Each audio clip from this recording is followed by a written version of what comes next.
अस्सलाम वालेकुम नाज़रीन, मैं हूं शेख रहमत अली, आप देख रहे हैं क्राइम टुडे न्यूज़।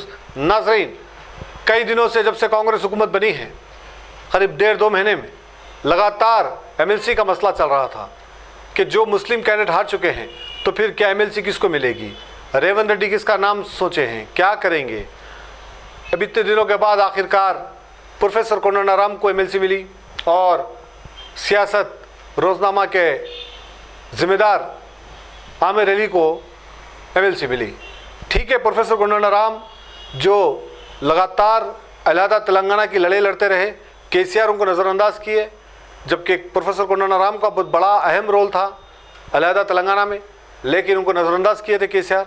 आज वही वजह है कि ऐसे प्रोफेसर कोंडाराम जैसे कई ऐसे लोग थे जो अलहदा तेलंगाना के लिए जद्दोजहद कर रहे थे, तमाम लोगों को एक जगह हटाकर केसीआर अपने आप को महात्मा बोलकर 10 साल हुकूमत किए। आज उनकी हालत ये हो गई कि आज उन्हीं की पार्टी के लोग पार्टी को छोड़कर कांग्रेस में शामिल हो रहे हैं। तो बहरहाल इसमें एक आमिर अली है। आमिर अली को किस हिसाब से दिया गया है, एक बात याद रखिए, जो अखबारात होते हैं, चैनल्स होते हैं, जो ज़िम्मेदार होते हैं, इनको ये ओहदों की ज़रूरत नहीं है, उनकी ज़िम्मेदारी अलग है। लेकिन आज अफसोस की बात यह है कि ओहदों के पीछे ये लोग रह रहे हैं। अखबार के ज़रिए आपने कभी आवाम के मसलों को सही तरीके से नहीं उठाया। कभी मजलिस के ख़िलाफ़ बोलते हैं तो फिर मजलिस के फेवर में भी बोलते हैं। अब हाल ही से तो मजलिस के फेवर में ही आप काम कर रहे हैं, क्योंकि मजलिस ने लगातार आप पर सवालात उठाए थे कि कैसे आपने औक़ाफ़ की जायदादों की जो यहाँ पर घोटाला हुआ है तहफ़्फ़ुज़ नहीं कर पाए। बहुत बड़ी आलीशान बिल्डिंग आपने वफ़ की प्रॉपर्टी पर बनाए, जहाँ पर आपका दफ्तर है वो एक कब्रस्तान की जगह है, औक़ाफ़ की जायदाद है, वहाँ पर भी आपने दफ्तर बनाया है। ऐसे कई इल्ज़ामात हैं। करोड़ों रुपए का आपको फ़ंड आता है बाहर से, लेकिन वो कितने लोगों तक पहुँचता है, कितने लोगों तक आप देते हैं, ऐसे कई सवालात आप पर भी उठ रहे हैं। लेकिन कांग्रेस क्या सोच रही है, कांग्रेस क्या चाहती है, अब आमिर अली कितना काम करेंगे, अवाम के दरमियान कौन उनको पहचानता है। अखबारात की, मीडिया की दुनिया में उनको जानते हैं, लेकिन आम आदमी उनको कैसे जानता है। कभी उन्होंने कोई मसलों को हल किया, कोई मसलों के ताल्लुक से उन्होंने बात की, पता नहीं कि इस तरह से अब कांग्रेस भी शायद हो सकता है अब घमंड में आ गई है।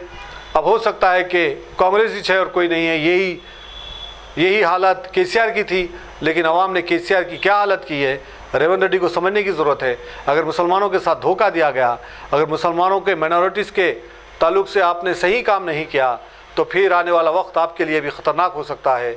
इसलिए कि अवाम अब जाग चुकी है, अवाम अब समझ रही है, अवाम को बेवकूफ़ नहीं बना सकते।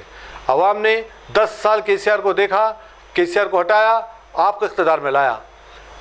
अगर आप भी इस तरह से मनमानी करेंगे और आप भी इस तरह से गैर जिम्मेदार लोगों को अगर आप ओहदे देंगे, तो फिर आप इस तेलंगाना का क्या होगा, अवाम का क्या होगा, मुसलमानों का क्या होगा, वो अल्लाह ही बेहतर जानता है।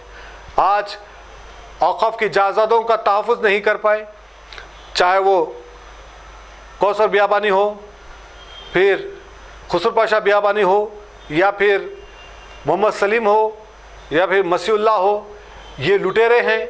इनके ख़िलाफ़ आपने क्या कार्रवाई की, अभी तक सामने नहीं आया।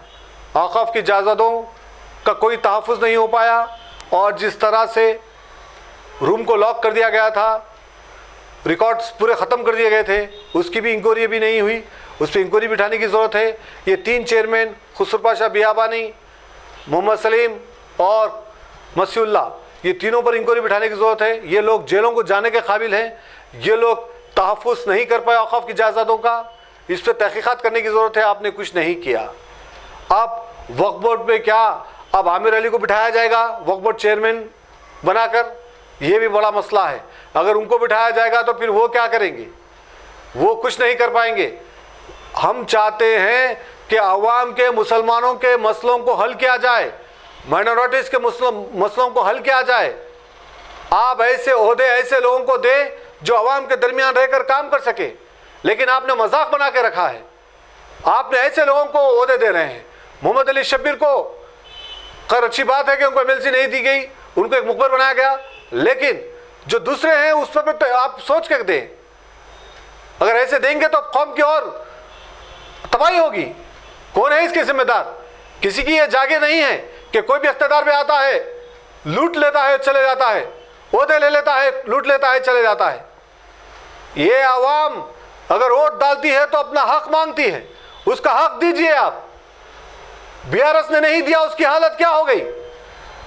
आप वादे किए और आप अपने वादों के मुताबिक काम करिए, औकाफ की जायदादों का तहफ़्फ़ुज़ करिए, जो जो इसके जिम्मेदार उन पर कार्रवाई करिए, और इनको भी, जिनको एमएलसी आपने दी है, इनको भी हिदायत दीजिए कि अवाम के मसलों को हल करे, ना कि सिर्फ एमएलसी लेकर अपने पर्सनल काम कर ले या फिर प्रॉपर्टी बना ले या फिर अपनी ताकत का मुजाहरा करते हुए फिरे। अवाम के दरमियान आए, बजट लाए, आपको जो बजट मिलता है करोड़ों रुपए का, वो लगाए अवाम के दरमियान, अवाम के मसलों में लगाए। लेकिन लगता है कि सारे के सारे लोग जिनको भी ये ओहदे दे रहे हैं सिर्फ वाह करने के लिए, लोगों में फिरने के लिए, यही लगता है। जो लोग दिन रात काम करते हैं उनको तो नजरअंदाज कर दिया गया है, और जो लोग एयर कंडीशन में रूम में बैठते हैं उनको ओहदे दे रहे हैं। क्या होगा आगे चलकर कांग्रेस का भी पता नहीं, लेकिन जिस तरह से ये एमएलसीओ को लेकर कांग्रेस पार्टी ने फैसले कर रही है, ये बहुत बड़ा नुकसानदेह है। आने वाले वक्त में बहुत बड़ा नुकसान कांग्रेस को हो सकता है।